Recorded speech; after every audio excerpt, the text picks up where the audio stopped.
The crack of rifle fire echoed through the ancient oaks as Gunnery Sergeant Daniel Daly pressed his weathered face against the cool earth of the French forest floor. Blood trickled from a gash above his left eyebrow, mixing dirt and sweat into a crimson paste that he wiped away with the back of his hand. Around him, the scattered remnants of the 2nd Battalion. 6th Marines lay in whatever cover they could find among the gnarled roots and fallen logs of Belleau wood. "Jerry's got us pinned down good," whispered Private First Class Carl Brannan, his Springfield rifle clutched tight against his chest. The young Marine from Mississippi had arrived in France just 3 weeks earlier, his uniform still bearing the creases from the supply depot. Now, those same olive-drab woolens were torn and stained with the mud of no man's land. Daly lifted his head slightly, peering through the undergrowth toward the German positions.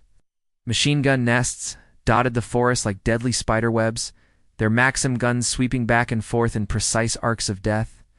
The Germans had turned this peaceful hunting preserve into a fortress of interlocking fields of fire, with every path and clearing covered by at least 2 weapons. The date was June 6, 1918. And the German spring offensive had brought the Kaiser's armies closer to Paris than they had been since 1914.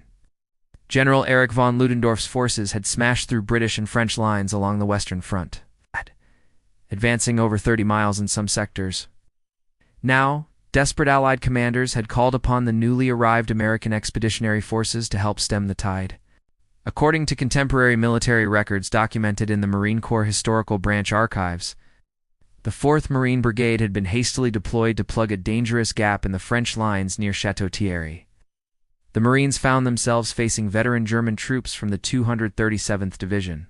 Battle-hardened soldiers Would survived 4 years of trench warfare and were now tantalizingly close to their ultimate prize. The French capital? Captain Lloyd Williams of the 51st Company crawled through the underbrush toward Daly's position, its officers' bars barely visible beneath layers of camouflaged mud. At 28, Williams had already earned a reputation as one of the finest company commanders in the corps. But nothing in his training at Quantico had prepared him for this nightmare of twisted metal and shattered trees. "Gunny, we've got word from battalion," Williams whispered, his voice barely audible above the constant chatter of machine gun fire. "Colonel Catlin wants us to advance and clear the Germans out of those positions." He pointed toward a cluster of massive boulders, where muzzle flashes betrayed the location of at least 3 enemy machine gun nests. Daly's weathered face creased into what might have been a smile under different circumstances. The 44-year-old career Marine had already earned 2 medals of honor in previous conflicts, but he had never faced anything quite like this mechanized slaughter. "Tell the colonel we'll take those positions, but it's going to cost us plenty of good Marines." The forest around them erupted in fresh volleys of gunfire as German artillery began to fall among the American positions. Shells whistled overhead like banshees, exploding in fountains of earth and splintered wood that sent deadly fragments spinning through the air. The ancient trees, some of which had stood for centuries, toppled like matchsticks under the barrage. Private Brannan pressed himself deeper into his shallow depression, feeling the earth shake with each explosion. His hands trembled as he checked his ammunition for the dozenth time. 8 rounds left in his Springfield, with 2 more clips tucked into his cartridge belt. Not much to take on the entire German army, he thought grimly. As the artillery fire lifted, an eerie quiet settled over the forest. Even the birds had fled this place of death, leaving only the moans of wounded men and the occasional crack of a sniper's rifle to break the silence. In the distance, through gaps in the foliage, the Marines could see the spires of French villages where civilians cowered in their cellars, waiting to see whether they would wake up under American or German occupation. Captain Williams checked his pocket watch. 08:30 hours. In 30 minutes, the attack would begin. The whistle's shrill blast cut through the morning air like a knife, and Captain Williams rose from his position with his pistol drawn. "Fix bayonets," he shouted, his voice carrying across the Marine lines despite the renewed German machine gun fire. Along the length of the 2nd Battalion's front, the distinctive click of steel on steel rang out as nearly 300 Marines prepared their rifles for close combat. Gunnery Sergeant Daly was among the first to break from cover, his powerful frame moving with surprising grace through the tangled undergrowth. Behind him, Private Brannan and dozens of other young Marines followed, their faces set with grim determination. The attack that would become legendary in Marine Corps history had begun. "Come on, you sons of bitches," Daly roared, as he charged toward the nearest German position. "Do you want to live forever?" His words became a battle cry that echoed through the forest as Marines advanced through a hailstorm of bullets and shrapnel. The German defenders had prepared their positions well. Concrete machine gun bunkers, reinforced with steel plates and surrounded by barbed wire, commanded every avenue of approach. The 237th Division soldiers were seasoned veterans who had learned their trade in the bloody trenches of Verdun and the Somme. They met the American assault with disciplined firepower that turned the forest floor into a killing ground. Private First Class John Kelly of the 78th Company spotted movement in a shell crater 50 yards to his left. A German machine gun crew was repositioning their weapon to enfilade the advancing Marines. Without hesitation, Kelly sprinted across open ground, rifle fire kicking up spurts of dirt around his feet. He leaped into the crater just as the German gunner swung his weapon around, and the two men grappled for control of the deadly Maxim gun. The hand-to-hand fighting was brutal and personal. Kelly's bayonet found the German gunner's ribs, while the assistant gunner clubbed him with a trenching tool. For precious seconds that seemed like hours, the three men fought in the muddy confines of the crater, until Kelly's superior size and Marine training prevailed. He turned the captured machine gun on other German positions, sweeping them with devastating fire. According to battlefield reports preserved in the National Archives, the Marines' advance across the southern edge of Belleau would cost them dearly. Companies that had started the attack with full strength were reduced to a handful of survivors within the first hour. The forest's dense canopy created a twilight world where friend and foe were often indistinguishable, until it was too late. Captain Williams led the remnants of his company toward a cluster of boulders that marked the deepest German penetration into the wood. German potato masher grenades exploded around him, filling the air with deadly fragments. But he pressed forward with the stubborn courage that had become the hallmark of American Marines. His pistol cracked repeatedly as he emptied magazine after magazine into German positions. The fighting seesawed back and forth throughout the morning. Marines would capture a position, only to be driven back by fierce German counterattacks supported by artillery fire. The ancient hunting trails became highways of death as both sides fed reinforcements into the meat grinder of Belleau Wood. Private Brannan found himself separated from his squad during one such counterattack. He crawled through a drainage ditch filled with stagnant water and the bodies of Marines and Germans who had fallen in earlier assaults. The stench was overwhelming, but he forced himself to keep moving toward the sound of American voices shouting orders in the distance. Emerging from the ditch, he spotted Gunnery Sergeant Daly rallying a mixed group of Marines from different companies behind the remains of an old stone wall. The veteran non-commissioned officer had acquired a German submachine gun and was using it with deadly effect against enemy positions in a grove of beech trees. "Brannan, get over here," Daly called out, waving the young private toward his position. "We're going to take that machine gun nest and I need every rifle I can get." The position Daly indicated was a formidable obstacle. A concrete bunker built into a natural depression and protected by multiple rows of barbed wire. German soldiers could be seen moving in the shadows behind firing slits, and the regular chatter of their machine gun had already claimed the lives of at least a dozen Marines who had attempted to approach it. As Brannan sprinted across the open ground, a German sniper's bullet creased his helmet, spinning it around on his head but miraculously leaving him unharmed. He dove behind the stone wall just as mortar shells began to explode in the area, sending chips of ancient masonry flying like deadly confetti. The battle for Belleau Wood had become a test of will as much as military skill. Neither side was willing to give ground in this forest that had become a symbol of their respective nations' determination to win the war. The Marines had been ordered to hold at all costs. The Germans knew that failure here might mean the collapse of their entire offensive toward Paris. The morning sun climbed higher through the canopy of Belleau Wood, casting dappled shadows across ground already soaked with the blood of two nations. By 1000 hours on June 6, the Marines had carved out a precarious foothold in the southern portion of the forest, but at a terrible cost. Companies that had attacked with 150 men could muster barely 50 effective fighters. Gunnery Sergeant Daly surveyed the captured German positions with professional interest. The enemy had constructed their defenses with typical Teutonic thoroughness. Concrete bunkers reinforced with railroad steel, communication trenches carved deep into the rocky soil, and ammunition caches protected by overhead cover. It would take more than American enthusiasm to root them out completely. "Gunny, we've got movement to the north," reported Corporal James Harbord, pointing toward a stand of pine trees roughly 200 yards distant. Through his binoculars, Daly could see German soldiers in their distinctive coal scuttle helmets moving through the underbrush. Fresh reinforcements from the 368th Regiment were arriving to counterattack the Marine positions. Private Brannan had found his way back to what remained of his original squad. Of the 12 men who had started the attack with him that morning, only 4 were still capable of fighting. The others lay scattered across the forest floor, victims of German machine guns, artillery, and the brutal close-quarters combat that had raged among the trees. According to detailed unit histories maintained by the Marine Corps Historical Division, the German forces defending Belleau Wood were among the finest troops in the Kaiser's army. Many were veterans of the Eastern Front, who had been transferred west following the collapse of Russia. They fought with the desperation of men who knew that defeat here might mean the end of Germany's last chance for victory.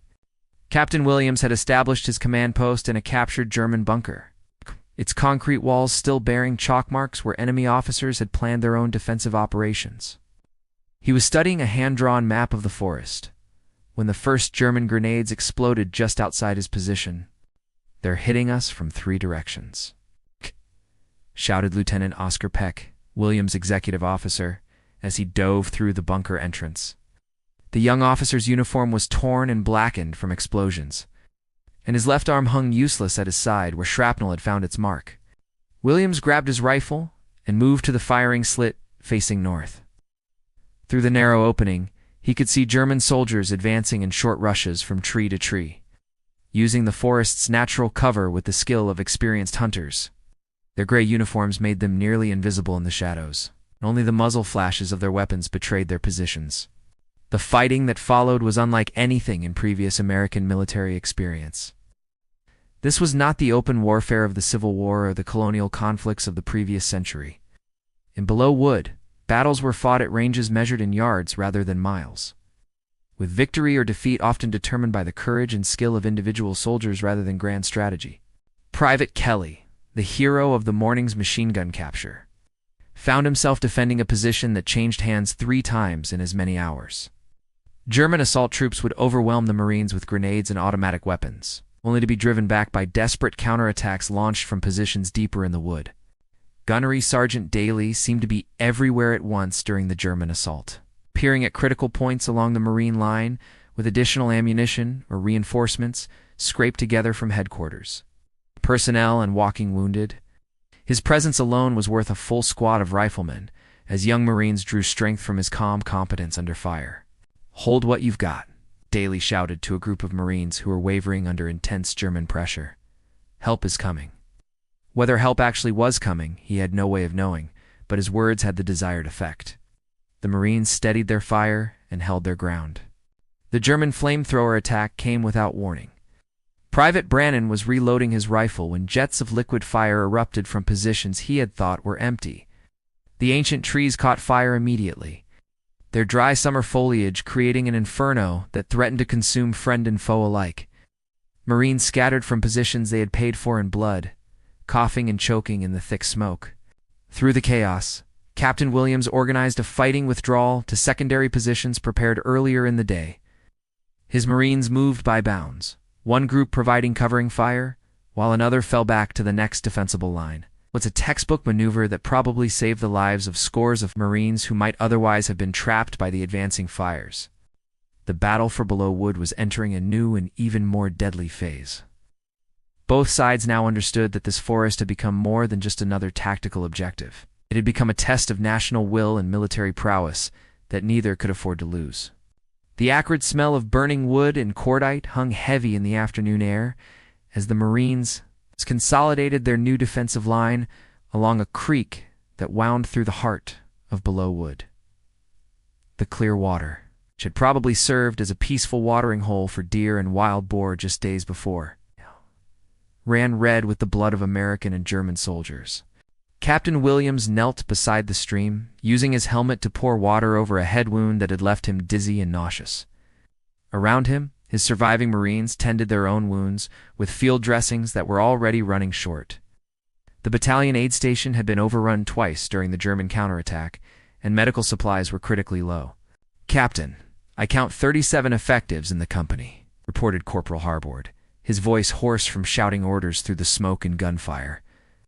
Of the 160 Marines who had begun the attack that morning, barely a quarter remained capable of fighting. The others were dead, wounded, or missing in the tangled maze of the forest. Gunnery Sergeant Daly appeared through the undergrowth like a ghost, his uniform so torn and blood-stained that he was barely recognizable.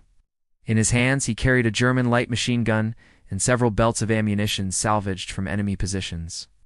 His weathered face bore fresh cuts from flying debris, but his eyes still burned with the determination that had made him legendary throughout the corps. "Skipper, I've been forward to reconnoiter the German positions," Daly reported, settling down beside Williams at the creek's edge. "Jerry's dug in deep, about 200 yards north of here. Looks like he's planning to stay a while." The tactical situation was becoming increasingly desperate for both sides, according to intelligence reports that would later be preserved in military archives. The German High Command had committed over 3 divisions to holding Belleau Wood and the surrounding area.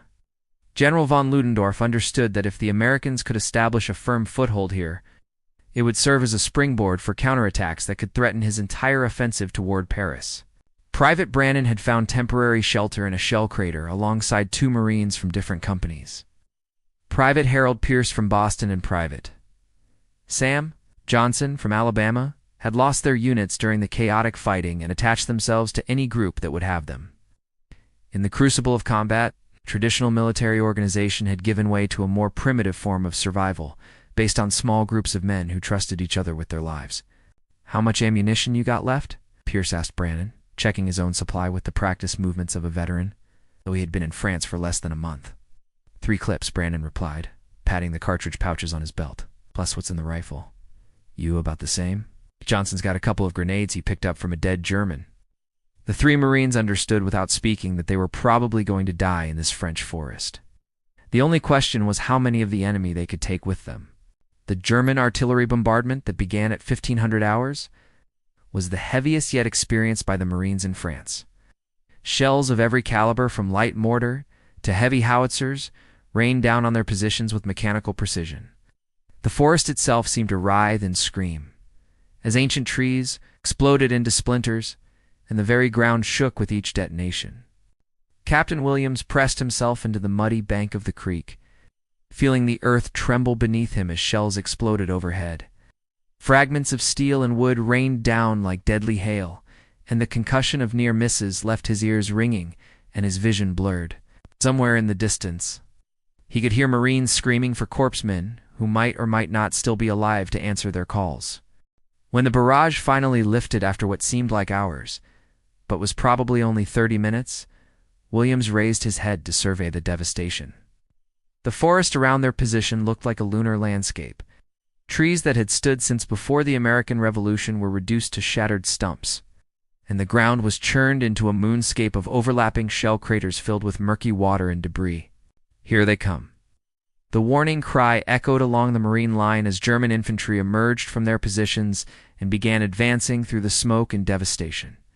This time, the enemy came in greater numbers than before, supported by light artillery pieces that had been moved forward during the bombardment. Gunnery Sergeant Daly was among the first to open fire with his captured German machine gun, sweeping the advancing infantry with disciplined bursts that dropped men like wheat before a scythe. But there were too many targets and too few defenders. For every German who fell, 2 more seemed to take his place. The fighting along the creek became a desperate hand-to-hand struggle as German stormtroopers reached the Marine positions. Rifle butts cracked against steel helmets. Bayonets found gaps in body armor. Men died in the mud with their hands locked around each other's throats. Private Kelly, the hero of the morning's machine gun capture, met his end defending a position that had no name on any map, but would be remembered in Marine Corps legend. Surrounded by German soldiers, he fought with his bayonet until it broke, then used his rifle as a club until German bullets finally brought him down.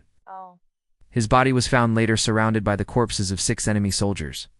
As darkness began to fall over Belleau Wood, both sides pulled back to lick their wounds and prepare for another day of slaughter. The Marines had held their line, but at a cost that would have broken lesser units. Tomorrow would bring fresh challenges and new tests of courage in the forest. That was becoming known throughout the American Expeditionary Forces as the place where Marines go to die. Dawn on June 7, 1918 broke gray and overcast above Belleau Wood, with wisps of mist rising from the blood-soaked ground like the ghosts of fallen warriors. The Marines who had survived the previous day's fighting emerged from whatever shelter they had found during the night. Hollow logs, shell craters, shallow graves they had scraped in the rocky soil with their bare hands.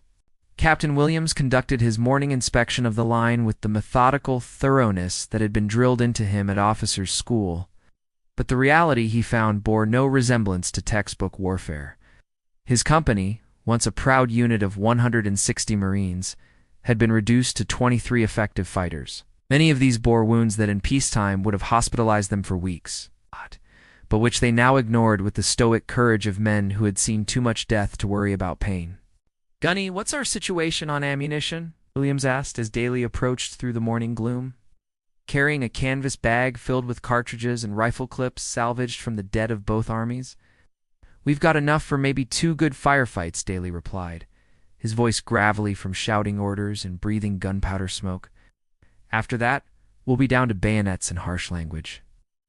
Despite their desperate situation, both men managed thin smiles at the gallows humor that had sustained fighting men since the beginning of warfare. Private Brannan had spent the night in a listening post 50 yards forward of the main Marine line, huddled in a shell crater with Privates Pierce and Johnson. The 3 young Marines had watched German patrols moving through the darkness, probing for weaknesses in the American positions and counting the cost of the previous day's attacks. From their concealed position, they had counted at least 40 German bodies scattered across the ground between the opposing lines.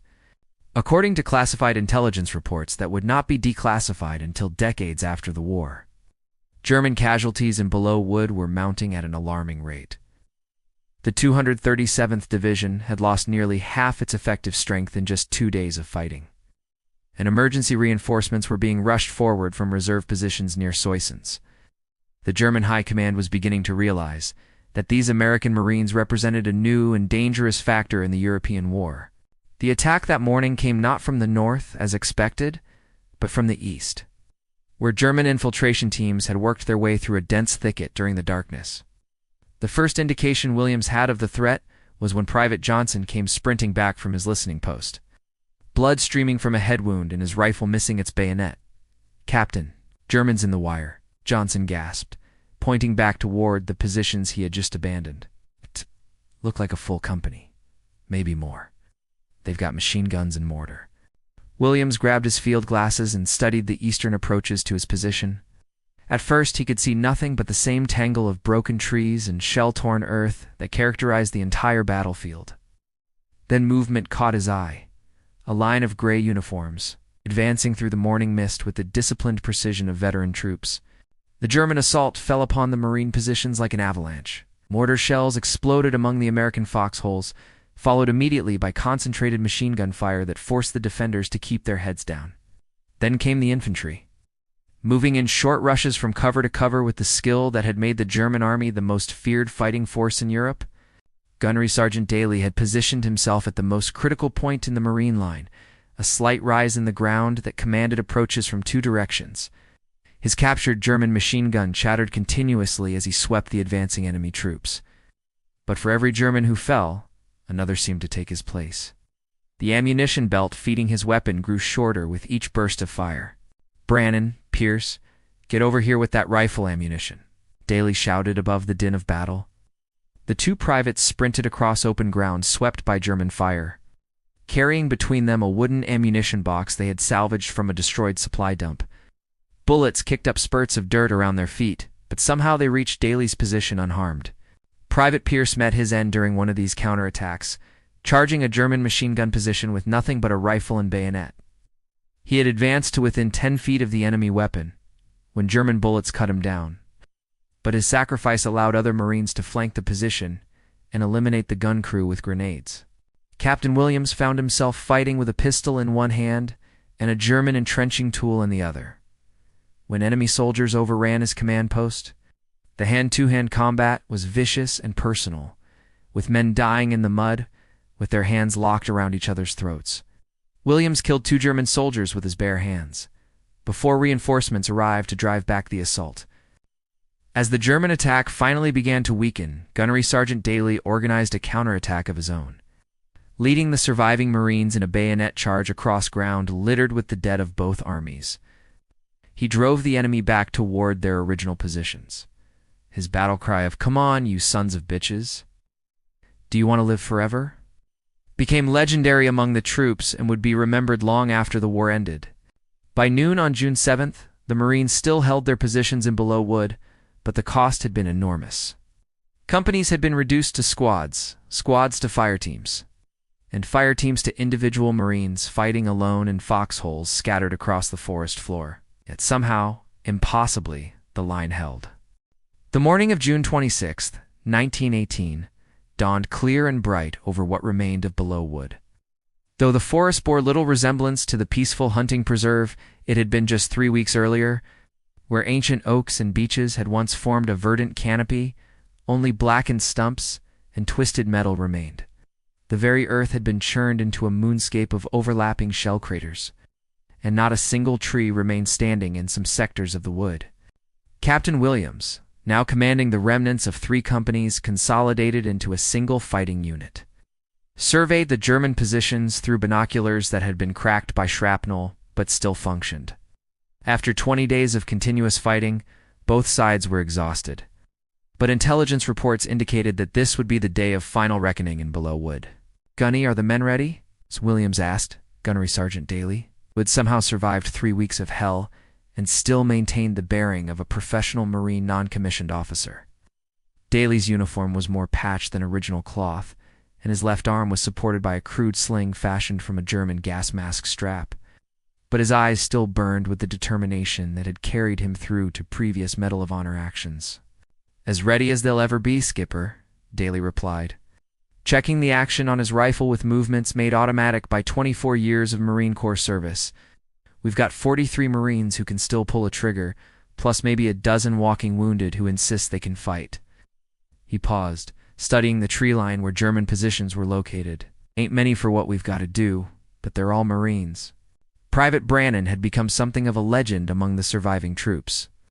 One of the few men who had fought in Belleau Wood since the first day and was still capable of active duty.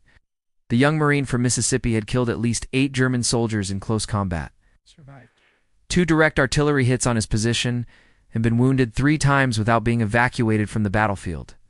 His original squad had been wiped out twice over, but somehow he continued to fight with whoever needed an extra rifle. The plan for the final assault had been developed by Lieutenant Colonel James Harbord, commanding the Marine Brigade in consultation with French artillery specialists and American intelligence officers who had been mapping German positions for 3 weeks, according to operational records preserved in the National Archives. The attack would be preceded by the heaviest artillery barrage yet directed against a single target on the Western Front.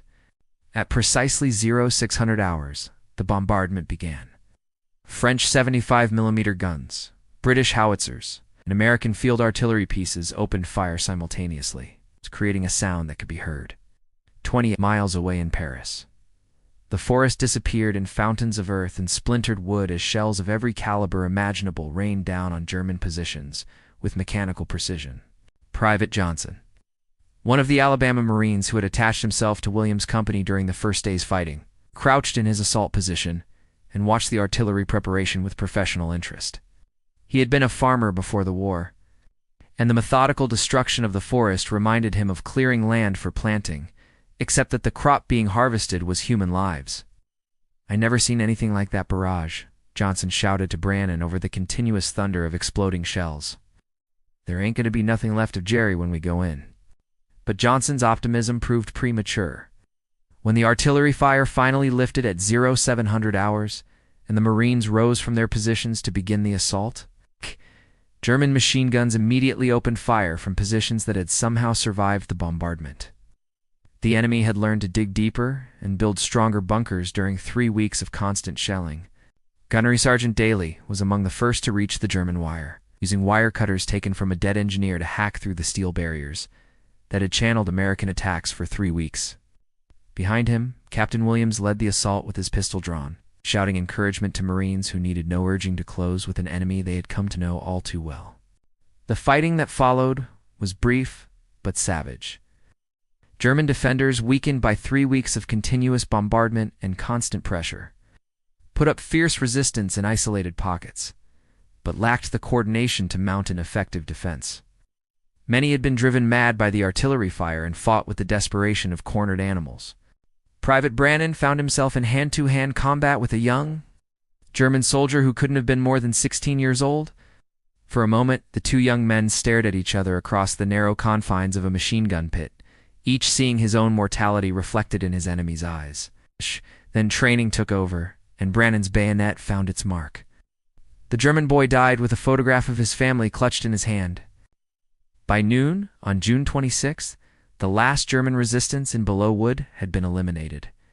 Marines moved through the captured positions, collecting weapons and tending to wounded prisoners with the professional competence that had become their trademark. The forest that had cost so much American blood was finally, completely in Marine hands. Captain Williams stood among the ruins of the German command post, studying a map that showed defensive positions his Marines had been attacking for 3 weeks.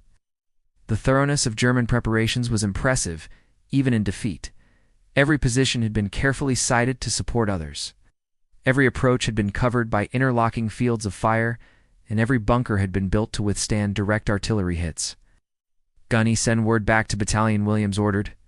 "Tell them Belleau Wood is secure. The Marines have landed, and the situation is well in hand." The phrase would become legendary in Marine Corps history, though Williams himself would not live to see its full significance. 3 days later, he would be killed by a German sniper, while leading a patrol beyond the wood. But his words, and the courage of the men who fought beside him, would be remembered long after the last shot was fired in the war to end all wars. The morning sun of June 27, 1918, cast long shadows across the silent battlefield of Belleau Wood as burial details began the grim task of collecting the dead. A veteran of the Spanish-American War who had earned his Medal of Honor at Guantanamo Bay supervised the work with the methodical care that characterized everything Marines did, whether in combat or in death.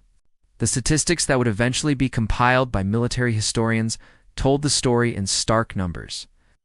The 4th Marine Brigade had suffered over 5,000 casualties during 3 weeks of fighting in an area roughly 1 square mile in size. German casualties were even higher. Entire battalions of the 237th Division had been virtually eliminated, and veteran regiments that had fought from Belgium to the Russian front were reduced to scattered groups of shell-shocked survivors. Private Brannan, now wearing the chevrons of a corporal in recognition of his service, walked among the German positions with professional interest. The enemy defensive works were even more impressive up close. Concrete bunkers reinforced with railroad steel, communication trenches carved deep into rocky soil, and ammunition storage areas that had been blasted into solid rock. It had taken 3 weeks and thousands of casualties to capture positions that might have been held indefinitely under different circumstances. "Hard to believe we took this place," observed Private Johnson, who had been promoted to Lance Corporal after his company commander was killed on the final day of fighting. The Alabama farm boy stood beside a German machine gun position that had claimed the lives of at least 30 Marines during various assaults. Now it was silent. Its crew buried beneath tons of earth from American artillery shells. Gunnery Sergeant Daly, his left arm still immobilized by the wound he had received during the fighting, supervised the collection of Marine equipment and personal effects, each item, rifles, helmets, letters from home, photographs of sweethearts, was carefully cataloged and prepared for shipment to grieving families in America. It was perhaps the most difficult duty of his long military career. According to contemporaneous accounts preserved in the Marine Corps Historical Center, the French government officially renamed Belleau Wood as Bois de la Brigade de Marine in honor of the American unit that had captured it. The gesture was largely symbolic, but it represented recognition by America's oldest ally that something significant had occurred in this small patch of French forest. Captain Williams, in what would prove to be one of his last official acts, composed a letter to Marine Corps headquarters describing the performance of his men during the fighting. His words, written in pencil on pages torn from a field message book, provided a contemporary assessment of what would become legendary. "The Marines under my command have conducted themselves in a manner that brings credit to the Corps and to the United States. They have faced veteran German troops in prepared positions and defeated them through superior courage, training, and determination. I have never seen finer soldiers than these Marines, and I doubt that I ever will. The letter would reach Washington 2 weeks after Williams was killed by a sniper, while leading a reconnaissance patrol near Chateau Thierry. By then, news of the Marine victory at Belleau Wood was spreading throughout the Allied armies and back to the United States, where newspaper headlines proclaimed the birth of a new American military legend. Private Brannan spent his last day in Belleau Wood walking the ground, where his original squad had fought and died. Of the 12 men who had attacked with him on June 6th, he was the only survivor. Their names were already being carved into wooden crosses by Marine carpenters. Private Tommy O'Brien from Boston. Private Mike Kowalski from Chicago. Private Billy Henderson from Texas. Good Marines all, who had done their duty and paid the ultimate price. The impact of Belleau would extended far beyond the immediate tactical victory. German prisoners, when interrogated by intelligence officers, spoke with grudging respect of the American Marines they had fought. One captured German officer, Major Klaus von Steuben, of the 368th Regiment, reportedly told his interrogators, "These are not the same Americans we fought at Cantigny. These Marines fight like devils." The comment would give birth to the nickname Devil Dogs, that Marines carry with pride to this day. News of the Marine victory began reaching American newspapers in early July, though military censorship delayed full accounts until after the war ended. When the complete story was finally told, it captured the imagination of American public hungry for heroes in what had become an increasingly impersonal war of trenches and artillery. The Marines of Belleau would become symbols of American courage and determination. Their exploits retold in countless books, movies, and magazine articles. For the men who had actually fought in the wood, the attention was often unwelcome. They had done their job as Marines, nothing more and nothing less. The real heroes in their view were the men who had not returned, Marines like Private Kelly, Captain Williams, and hundreds of others, whose names were known only to their families and to the men who had fought beside them. Gunnery Sergeant Daly received his 3rd Medal of Honor for his actions in Belleau Wood, making him one of only 2 men in American military history to earn the nation's highest decoration 3 times. When presented with the award, he reportedly said, "I was just doing my job. The real heroes are still over there in that French dirt." His words reflected the attitude of professional Marines who measured success not in medals or newspaper headlines, but in missions accomplished and men brought home alive. The German spring offensive, which had brought enemy forces to within 40 miles of Paris, was effectively ended by the American victory at Belleau Wood and simultaneous actions at Chateau Thierry and Vaux. General von Ludendorff, the architect of Germany's last great gamble, wrote in his memoirs that the appearance of fresh American troops in significant numbers made continued offensive operations impossible. The tide of war had turned.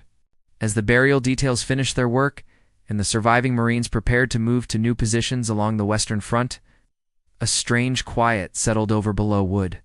The machine guns were silent. The artillery had moved on to other targets, and even the flies that had swarmed over the battlefield in countless millions had begun to disperse. Nature, with the resilience that had sustained it through countless human conflicts, was already beginning the slow process of reclaiming the forest. Young saplings pushed up through the shell-torn earth, and birds that had fled during the fighting began to return to what remained of their ancient homes. In time, the scars of battle would fade, though fragments of steel and brass would continue to surface in the soil for decades to come. The wood would grow green again. The memory of what had happened there would live forever in the annals of the United States Marine Corps. The last Marine to leave Belleau Wood was Corporal Brannan, who had volunteered to remain behind and ensure that no American equipment or classified documents had been left in the captured German positions. As he walked through the ruins one final time, he paused at the shell crater where he had spent his first night in the wood. Listening to German patrols moving through the darkness, the crater was peaceful now, filled with rainwater that reflected the summer sky. Wildflowers were already beginning to bloom around its rim, their bright colors a stark contrast to the devastation that surrounded them. Brannan knelt beside the water and said a silent prayer for the men who had died there, Americans and Germans alike. All of them young men who had answered their country's call and paid the ultimate price. When he finally shouldered his rifle and walked away, Corporal Brannan carried with him the knowledge that he had been part of something larger than himself. I had stood with Marines in the crucible of combat, and had not been found wanting. He had earned the right to call himself one of the devil dogs of Belleau Wood, a title that would follow him for the rest of his life. The battle for Belleau would officially ended on June 26, 1918, but its legacy would endure for generations. In the years that followed, Marine recruits would learn about Daly and Williams and the men who had fought in the French forest. Their story would become part of Marine Corps mythology, a reminder that ordinary men could accomplish extraordinary things when called upon to do so. The wood itself would be preserved as a monument to American sacrifice, maintained by the French government as a symbol of the alliance that had saved Western civilization. Visitors in later years would walk the same trails where Marines had charged German machine gun nests, would stand in silence before the memorial that marked the spot, where Captain Williams had made his famous declaration that the Marines have landed and the situation is well in hand. But for the men who had actually fought there, Belleau would always be remembered not for its strategic significance or its place in military history, but for the Marines who had bled and died in its shadows. They had done their duty as Marines, and in doing so, they had earned a place in the long roll call of American heroes. The devil dogs of Belleau Wood had proven that the Marines were ready for whatever challenges the future might bring.